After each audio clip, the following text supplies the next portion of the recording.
नमस्कार, पोल पाथ में आपका स्वागत है और मैं हूं प्रतिमा सिंह।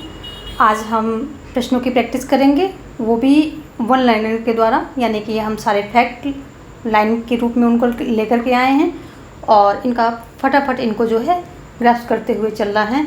और आज का टॉपिक मतलब कुछ भी टॉपिक नहीं है, यानी कि आज के जो प्रश्न है वो टॉपिक किसी एक टॉपिक से रिलेटेड नहीं है, यानी कि सिंगल टॉपिक ओरिएंटेड जो है क्वेश्चंस नहीं है, मल्टी टॉपिक्स हैं। वहाँ पर जो इम्पोर्टेंट लगे मुझे वो हमने रखे हैं। और बाकी की जो वीडियोस पाने के लिए प्लेलिस्ट में मैराथन लिस्ट लगी हुई है, तो MP वर्ग 1 विशेष की नज़रिए से बनाई गई है, तो आप उसको चेकआउट कर लें। प्लस आप हमें जो टेलीग्राम है उस पर फॉलो कर सकते हैं, लिंक दिया गया है डिस्क्रिप्शन में। कोई प्रॉब्लम है तो पोल पाथ के नाम से आप हमें जो है ज्वाइन कर पाएंगे। ये वीडियो बहुत ही इम्पोर्टेंट है और आगे आने वाली सारी वीडियोस बहुत इम्पोर्टेंट हैं, और आप इन वीडियो को जो है शेयर करें अपने दोस्तों में ज़रूर से, और वीडियो को लाइक करना बिल्कुल न भूलें। सब्सक्राइब यदि अभी तक नहीं किया है तो कर लें, क्योंकि जल्दी ही चैनल पे हिंदी के साथ साथ इंग्लिश कंटेंट भी आने वाला है, यानी कि इंग्लिश जो मीडियम के एस्पिरेंट हैं उनको भी यहाँ पर कंटेंट मिलने वाला है। तो ये चैनल जो है काफ़ी यूज़फुल कंटेंट आपको देता रहेगा इन फ्यूचर में भी, तो आप इसको सब्सक्राइब कर सकते हैं और दोस्तों को भी आप सजेस्ट कर सकते हैं।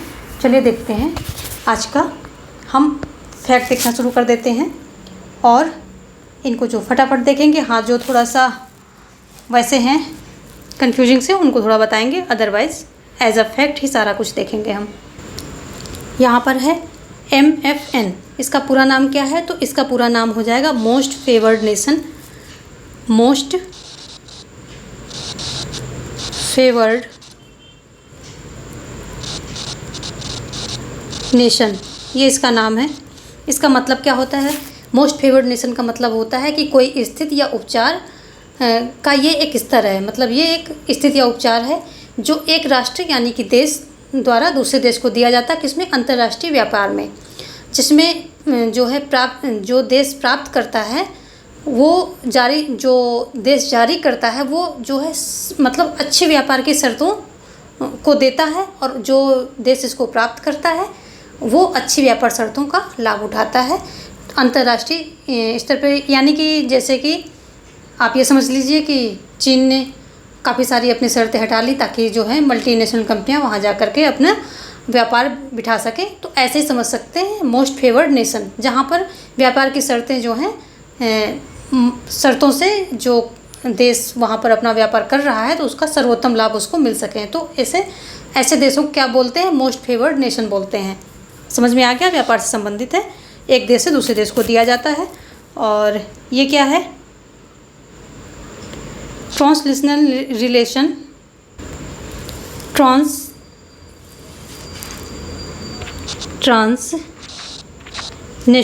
रिलेशंस एंड वर्ल्ड पॉलिटिक्स, ये पुस्तक का नाम है। किसके द्वारा लिखी गई है?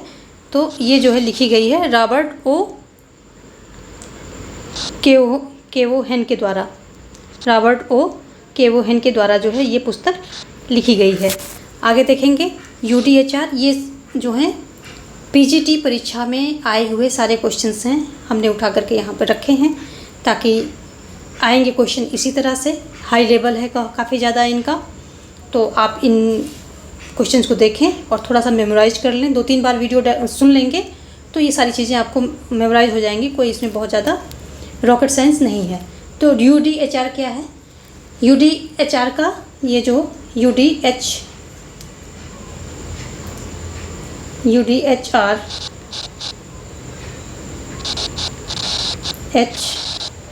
हिंदी में है, बात वही है, इंग्लिश में है। UDHR में कितने अनुच्छेद हैं?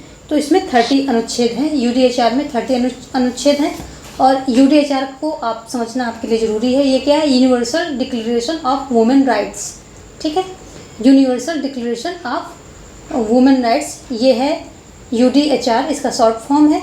और इसमें जो है मानव के उन अधिकारों से संबंधित है जो व्यक्ति को जन्मजात रूप से प्रकृति द्वारा प्रदान किए गए हैं। तो ये सब बातें इसमें, यानी कि मानव के अधिकार की बातें इसमें होती हैं UDHR में, और इसमें 30 अनुच्छेद हैं। आगे देखेंगे पर्यावरण पर संयुक्त राष्ट्र सम्मेलन 1917 का आयोजन कहाँ होता है? स्टॉकहोम में होता है। स्टॉकहोम कहाँ है? स्वीडन में है। ठीक है। और ये क्या है, सबसे इम्पोर्टेंट चीज़, ये प्रथम अंतर्राष्ट्रीय सम्मेलन था। ये प्रथम अंतर्राष्ट्रीय सम्मेलन था। और उसके बाद जो एजेंडा 21 और ये जितने भी आए, ये सब इसके बाद आए हैं।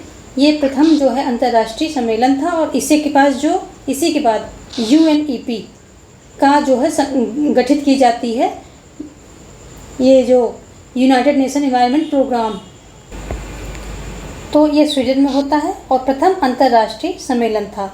इसके बाद जो है UNEP का जो है गठन होता है, यानी कि UNEP किसका परिणाम है? तो UNEP ये स्टॉकहोम जो सम्मेलन हुआ था, संयुक्त राष्ट्र संघ का अंतर्राष्ट्रीय सम्मेलन हुआ था स्टॉकहोम में, इसी का परिणाम है, क्योंकि इसमें जो है स्टॉकहोम घोषणा पत्र को अपनाया गया था। स्टॉकहोम घोषणा पत्र को अपनाया गया था और इसी के जरिए जो है UNEP का गठन किया जाता है। जो पृथ्वी सम्मेलन वगैरह 1992 में होते हैं, तो ये सब तो बहुत बाद में होते हैं। सबसे पहला जो है यही होता है। तो अगर पूछ ऑप्शन में दिखता है स्टॉकहोम पे जो अंतर्राष्ट्रीय सम्मेलन 1972 में, कुछ चीज़ें याद रखनी, 72 में हुआ था। ठीक है, स्टॉकहोम में हुआ था, स्वीडन भी दे सकता है, यहाँ भी हुआ था। और ये संयुक्त राष्ट्र सम्मेलन है, यानी संयुक्त राष्ट्र की तरफ से जो है ये आयोजित किया गया था, अंतर्राष्ट्रीय सम्मेलन था। किस पर था? पर्यावरण पर था। ठीक है। और पर्यावरण का में जो है जो पर्यावरण संबंधित आंदोलन है, इन्होंने जोर कब से पकड़ा? तो द्वितीय विश्व युद्ध के बाद ये जो औद्योगिक क्रांति हुई है, तो औद्योगिकरण से प्रदूषण से जो पर्यावरण को नुकसान पहुंचा, तो उसके बाद ही जो है पर्यावरण ने आंदोलन ने जोर पकड़ा है। तो ये भी क्वेश्चन आता है कि पर्यावरणीय आंदोलन ने कब जो है जोर पकड़ा? तो ये किस वजह से जोर पकड़ा? तो ये जो औद्योगिकरण हुआ था और उसके जो खराब रिजल्ट आए, उसकी वजह से जोर पकड़ा था। चलिए आगे देखते हैं। स्वदेशी आबादी के खिलाफ भेदभाव की समस्या का अध्ययन किसके द्वारा? इसके अध्ययन, ये स्वदेशी आबादी के खिलाफ भेदभाव की समस्या का अध्ययन किसके द्वारा रिपोर्ट प्रस्तुत की गई? जो अध्ययन पर रिपोर्ट दी गई वो किसके द्वारा प्रस्तुत की गई? तो ये जोस और ये क्या थे? मार्टिनेज, इनके द्वारा जो है प्रस्तुत की गई। और ये मेनली क्या था कि ये जो भेदभाव की रोकथाम और अल्पसंख्यकों के संरक्षण के लिए ये रिपोर्ट प्रस्तुत की गई थी। और ये उप आयोग के विशेष प्रतिवेदक थे उस समय, तो इन्होंने जो है ये रिपोर्ट प्रस्तुत की थी। यहाँ कुछ फैक्ट हैं, क्या है? जैसे सुएज नहर संकट कब है? तो ये 1956। लेबनानी संघर्ष कब है? 1958 में है। भारत पाक संघर्ष 1965, 1971 और 1965, जो भी ऑप्शन वहाँ पर आ जाए, आपको अपने बारे में तो पता ही है। इस्लामी आंदोलन ये कहाँ हुआ था? तो ये मध्य पूर्व में हुआ था। और तमिलियन होगा, यानी कि तमिल जो भारतीय तमिल थे श्रीलंका में, तो उन्होंने भी अपना आंदोलन किया था क्योंकि उनके साथ भेदभाव हो रहा था। तो तमिलियन आंदोलन श्रीलंका, नाजी आंदोलन जर्मनी, फांसीवादी आंदोलन इटली, मुसोलिनी ने किया था। यही एक मेन कारण था, सबसे ज़्यादा मेन कारण यही था द्वितीय विश्व युद्ध का। भय से मुक्ति, फ्रीडम फ्रॉम फियर, ये आंग सान सू की जो है आत्मकथा है। और आंग सान सू कहाँ की थी? आंग सान सू की, इनका नाम है इतना। तो ये म्यांमार की नेता थी। ठीक है, बिल्कुल फैक्ट पे चलेंगे। अब इनको आप जो है 2-3 बार सुनकर के वीडियो मेमोराइज कर लीजिए और इसमें कुछ करने की ज़रूरत नहीं है। कोविड महामारी के कारण किस देश ने आभासिक यानी कि ऑनलाइन प्रथम G20, यानी कि जो ऑनलाइन प्रथम G20 जो हेल्ड होना था उसकी बात हो रही है। तो आभासिक, तो प्रथम यहाँ लगा तो प्रथम मत समझ लेना, आभासिक प्रथम है ये, यानी कि ऑनलाइन। तो आभासिक प्रथम G20 देशों के जो सांस्कृतिक मंत्रियों की बैठक को आहूत किया, किसने किया? इटली ने किया। ये जो है इटली ने किया है। और भारत द्वारा जो है इसकी अध्यक्षता कब हो रही है? ये अभी ये सितंबर महीने में शायद हो रही है। दिल्ली में जगह जगह पोस्टर लगे हुए हैं और पूरा दिल्ली को क्या किया जा रहा है? सजाया जा रहा है। तो ये 23 में यहाँ पर दिल्ली में, यानी कि हमारे भारत को अध्यक्षता मिलने की उम्मीद थी, जो कि मिल गई है, और अब ये कंडक्ट करा रहा है, यानी कि अध्यक्षता कर रहा है इसकी। ये आगे देखेंगे कि इस शांत घाटी का संबंध किससे है? पर्यावरण से है। इतना समझ लीजिए, शांत घाटी का संबंध पर्यावरण से है। और तुहफात उल मुजाहिद्दीन पुस्तक किसने लिखी है? तो राजा राम मोहन ने लिखी है। राजा राम मोहन इनकी पुस्तकों की बात करें तो सती हो जाएगी। इसके अलावा ये इसलिए नहीं देते हैं कि ये बिल्कुल जो है फेमस हैं, और राजा राम आप देखते ही पहचान जाएंगे, तो उन्होंने दूसरी दी है जो थोड़ा सा हार्ड है। और एक और है इनकी write up of Ram Mohan Roy. तो ये दोनों जो हैं साफ साफ दिखती हैं। इन्होंने ये तुहफात उल मुजाहिद्दीन पुस्तक जो है किसके द्वारा? राम मोहन राव के द्वारा लिखी गई है। आगे देखेंगे आरएसएस के 3 मूल सिद्धांत थे, यानी कि स्टार्टिंग में जब ये बना तो इसके 3 मूल सिद्धांत थे। कौन सा? वर्दी, सलामी, अभ्यास। बाद में जो है चौथा सिद्धांत जोड़ा गया, तो पूछता है क्या जोड़ा गया? देशभक्ति जोड़ा गया। या पूछेगा पहले जो उसके 3 मूल सिद्धांत थे उसमें क्या क्या थे? तो वर्दी, सलामी, अभ्यास ये था। आगे देखेंगे जॉन रॉल्स के न्याय सिद्धांत का प्रारंभिक बिंदु अज्ञानता के आवरण में सोचना है। तो प्रारंभिक बिंदु क्या है? ये ध्यान देने वाली बात है। प्रारंभिक बिंदु अगर क्या है तो अज्ञानता के आवरण में सोचना, यानी कि जो लोग रूल बना रहे हैं उनको पता ही नहीं कि रूल बनाने के बाद जब उस सोसाइटी में जाएंगे तो उनका स्थान कहाँ होगा, किस तबके में, किस वर्ग में वो पढ़ेंगे। तो वो क्या करेंगे कि जब वो अज्ञानता में रहेंगे तो वो रूल सभी के लिए कैसे बनाएंगे, जो सभी के हित में हो, ऐसे रूल का निर्माण होगा। तो इसी को जो है अज्ञानता का आवरण बोला है। कार्ल पापर की रचना open society and its enemies में प्लेटो, हेगल और मार्क्स की मीमांसा की गई है। ठीक है, इनकी किसकी? प्लेटो, हेगल और मार्क्स की मीमांसा की गई है। तीनों को मुक्त बाजार का शत्रु बोला गया है। इन तीनों को इसी बुक में, किसमें? ये जो open society and its enemies, ये इनकी बुक है। इसमें यानी कि प्लेटो, हेगल और मार्क्स के जो विचार हैं इनकी समीक्षा की गई, मीमांसा की गई है। तीनों को मुक्त बाजार का शत्रु बोला गया है, और इसीलिए प्लेटो को क्या कहा जाता है? सर्वाधिकारवाद का दार्शनिक प्रणेता कहा जाता है। तो ये आप ध्यान रखिए कि सर्वाधिकारवाद का दार्शनिक प्रणेता किसे कहा जाता है? तो प्लेटो को कहा जाता है। इनको प्लेटो महोदय को कहा जाता है। कलर चेंज कर लेते हैं, रेड में रेड मिक्स हो रहा है। चलिए अब हम देखेंगे तो इनको प्रणेता, किसको प्रणेता कहा जाता है? सर्वाधिकारवाद का दार्शनिक प्रणेता प्लेटो को कहा जाता है। ये सब 2-3 बार सुन लेंगे, सब आपको जो रट जाएगा, एग्ज़ाम पास में है तो भूलेंगे नहीं इतनी जल्दी। मैक्सी ने प्लेटो को पहला कल्पनालोकीय विचारक बोला है। तो क्या बोला है? पहला कल्पनालोकीय विचारक बोला है। किसने बोला है? मैक्सी महोदय ने बोला है। किसको बोला है? प्लेटो को बोला है। ठीक है, क्या बोला है? कल्पनालोकीय विचारक बोला है। ठीक है, आगे है हन्ना आरेंट ने प्लेटो को फांसीवाद का दार्शनिक प्रणेता कहा है। तो ये क्या कह रहे हैं? फांसीवाद का दार्शनिक प्रणेता बोला गया है हन्ना आरेंट के द्वारा।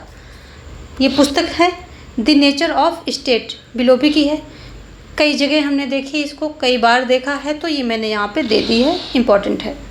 द नेचर ऑफ स्टेट बिलोबी की पुस्तक है, 2-4 बार रट लीजिए, दिमाग में बैठ जाएगी। The soul of India Bipin Chandra Pal से संबंधित है। थॉट्स ऑन लिंग्विस्टिक स्टेट, तो ये अम्बेडकर से संबंधित है। अम्बेडकर की जात पर है एक एनिहिलेशन ऑफ कास्ट, ये इनकी बुक है, ये भी बहुत फेमस है। तो दोनों बुक्स का ध्यान रखना है। थॉट्स ऑन लिंग्विस्टिक स्टेट और एनिहिलेशन ऑन थॉट है, ऑन कास्ट है या ऑफ कास्ट है, कुछ ऐसा ही है, मतलब वहाँ पर ऑप्शन आ जाएगा तो आप समझ जाएंगे। गीता रहस्य किसकी है? बीजी तिलक की है। और हिंदी स्वराज किसकी है? गांधी की है। तो गीता रहस्य भी आपको याद रखना है, बाल गंगाधर तिलक की है। सभी ये इम्पोर्टेंट ही हैं, इनको 2-3 बार सुन करके मेमोराइज करना अब आपका परम धर्म है। आप पेपर देने जा रहे हैं, ये आपको करना ही पड़ेगा। तत्वबोधिनी सभा देखते हैं। ठीक है, क्या है ये? तत्वबोधिनी सभा देवेंद्रनाथ टैगोर के द्वारा जो है इसका इस्टेब्लिश की गई थी। यहाँ पर कुछ सभाएं होंगी, कुछ विचारधाराएं होंगी, तो मिक्स करके हमने दे दिया है।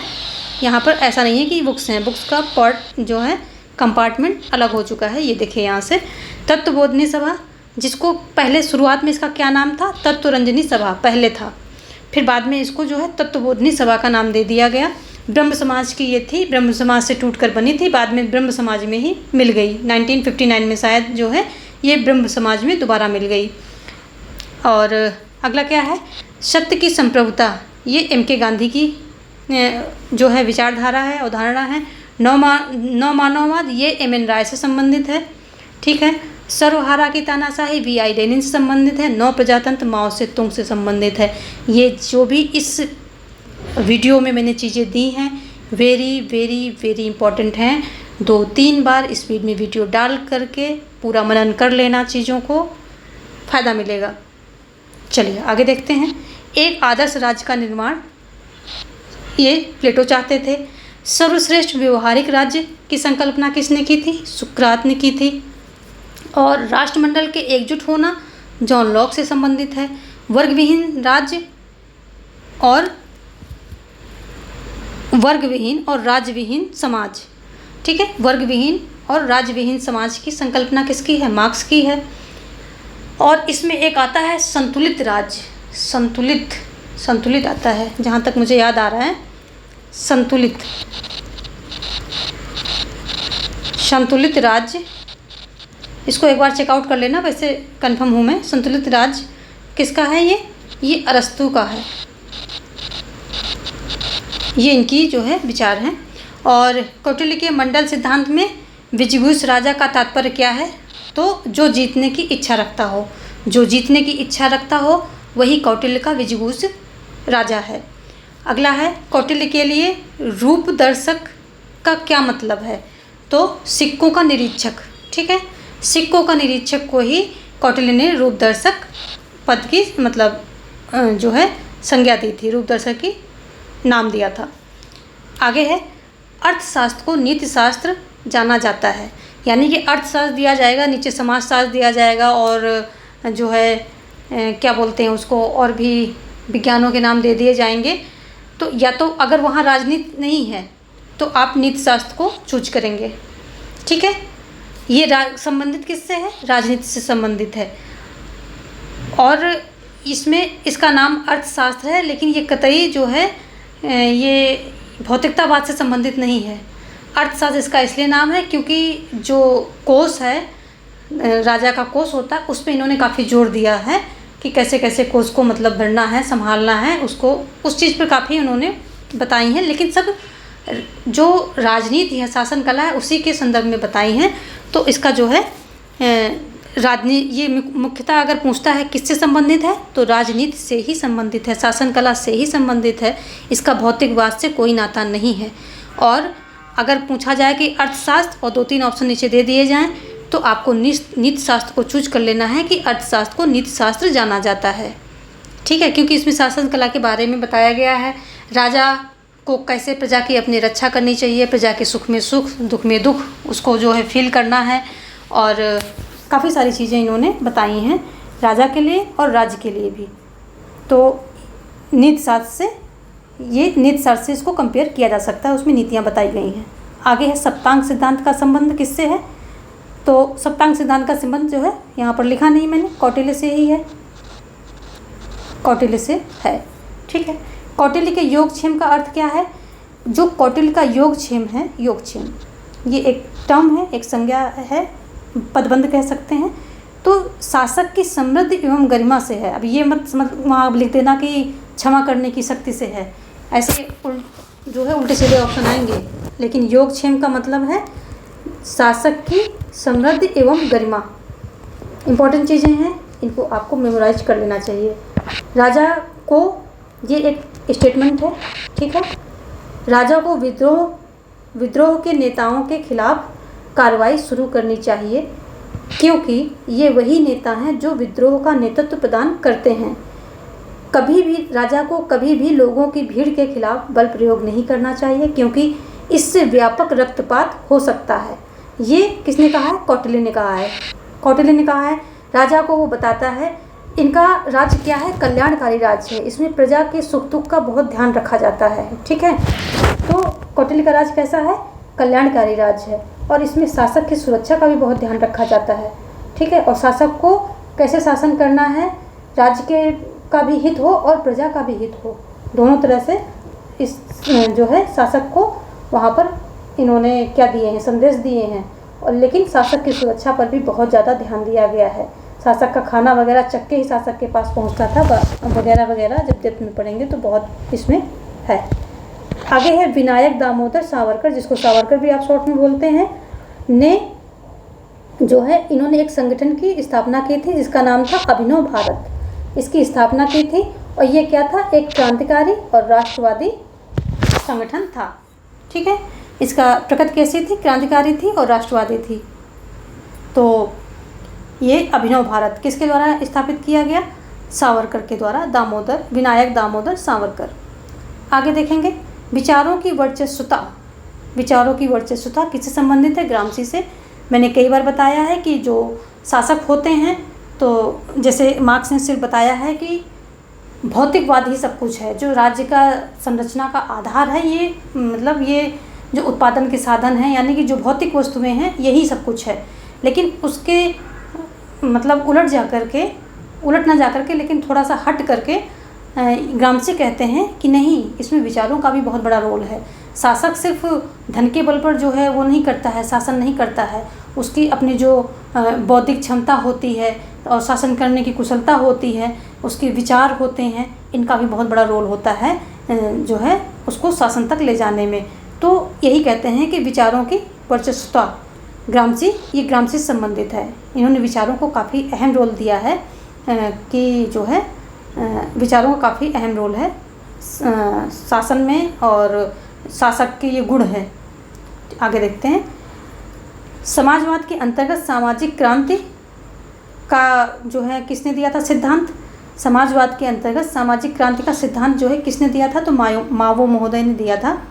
आगे देखेंगे, अब तक के समाजों का इतिहास वर्ग संघर्ष का इतिहास है। ये जो लाइन है कहाँ पर दी गई है तो मार्क्सवाद से आप पहचान गए होंगे, लेकिन ये दी गई है कम्युनिस्ट मैनिफेस्टो में कहा गया है। कहाँ कहा गया है?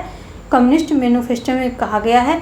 जो कम्युनिस्ट मैनिफेस्टो है, इसमें वर्ग संघर्ष के बारे में वर्णन किया गया है। तो ये लाइन जो है कम्युनिस्ट मैनिफेस्टो से संबंधित है, इसी में इसको कहा गया है।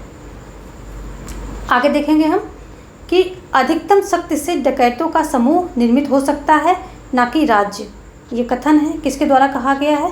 ये बोंदा महोदय के द्वारा कहा गया है। बोर्डिन जो है हमारे, जे बोर्डिन, इन्होंने कहा है कि अधिकतम शक्ति से डकैतों का समूह निर्मित हो सकता है, ना कि राज्य। और इसी से बिल्कुल मिलती जुलती एक स्टेटमेंट और है संत ऑगस्टाइन की, बिना क्या है कानून के राज्य क्या है डाकुओं का झुंड बन जाएगा।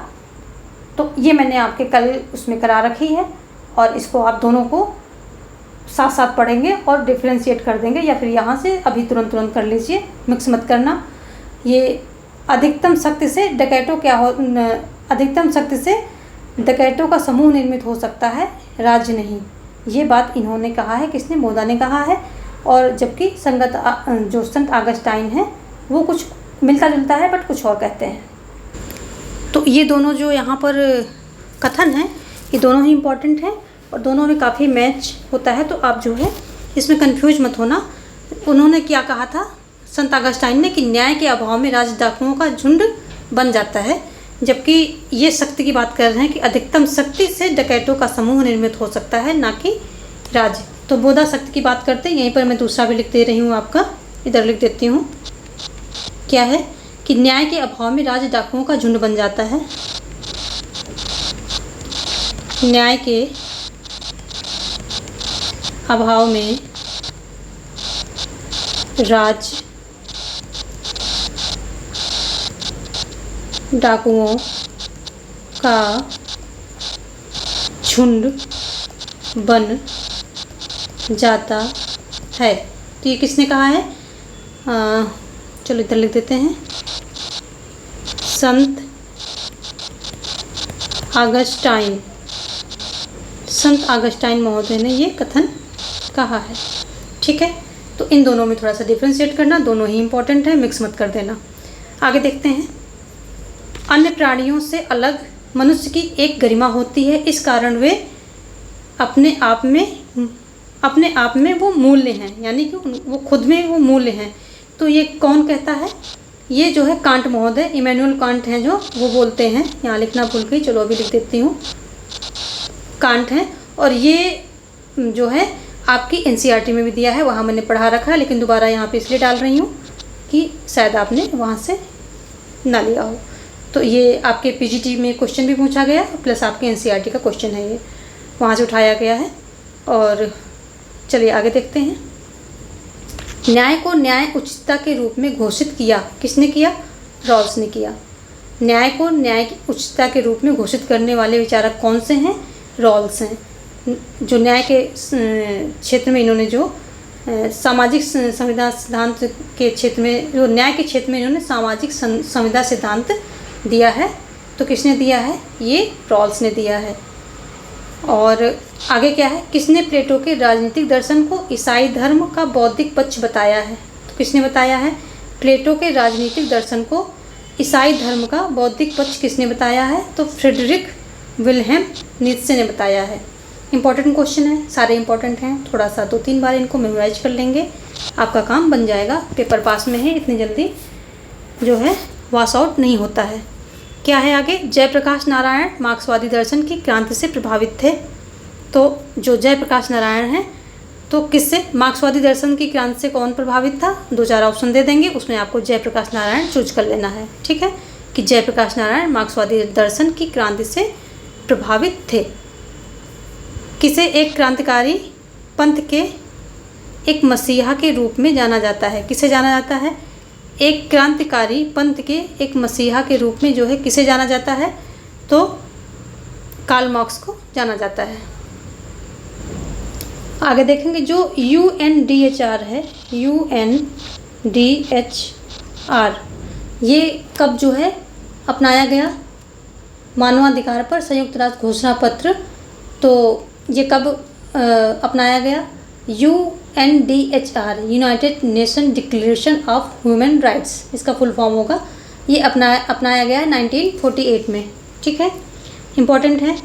UNDHR जो घोषणा पत्र है, मैं को लिख लेती हूँ शॉर्ट में, ज़्यादा स्पेसिफिक नहीं जाना है। UNDHR को कब अपनाया गया? 1948 में जो है इसको अपनाया गया है। 48 में अपनाया गया। ये UNDHR घोषणा पत्र कर लेते हैं यहाँ पर, वैसे उसमें है UNDHR में ये डिक्लेरेशन यहाँ पर शामिल है, फिर भी चलो हम घोषणा पत्र कर लेते हैं। घोषणा पत्र, ठीक है, जो मानवाधिकार पर संयुक्त राष्ट्र घोषणा पत्र इसको बोलेंगे। पूरा ही लिख देते हैं हिंदी में। मानवाधिकार पर संयुक्त राष्ट्र घोषणा पत्र 1948 में जो है ये अपनाया जाता है। और मानवाधिकार परिषद की स्थापना कब होती है? 2006 में होती है। ठीक है, मानवाधिकार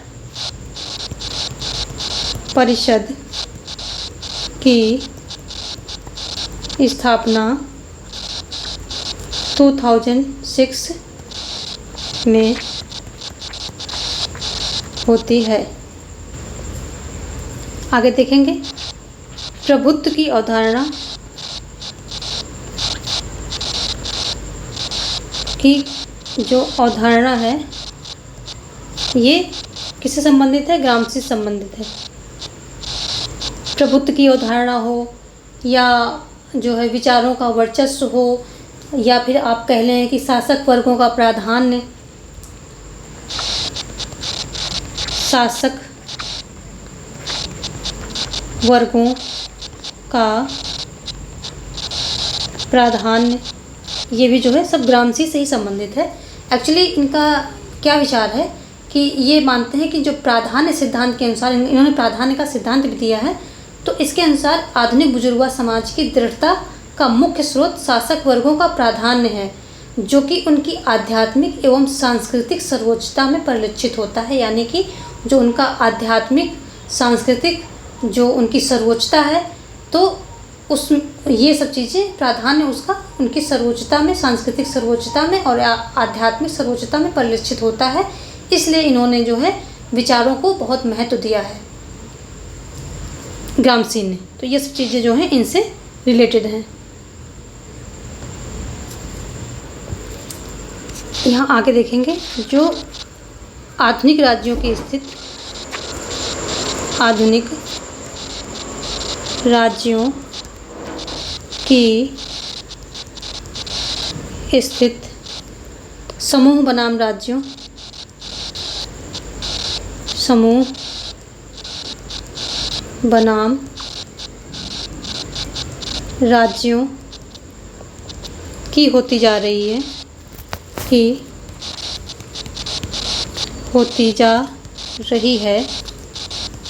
ये जो है किससे संबंधित है? तो ये बारकर महोदय ने बोला है। ये कथन किसने बोला है?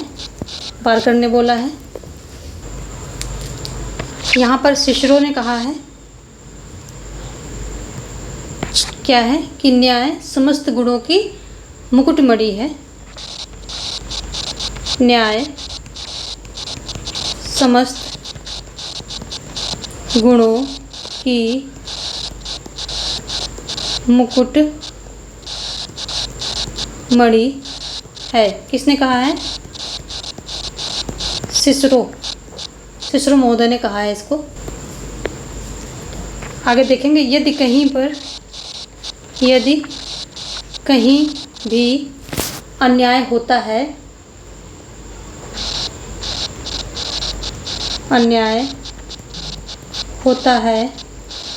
तो न्याय के लिए हर जगह खतरा पैदा होता है। न्याय के लिए हर जगह खतरा पैदा होता है। किसके द्वारा कहा गया है ये? Martin Luther king junior. Martin Luther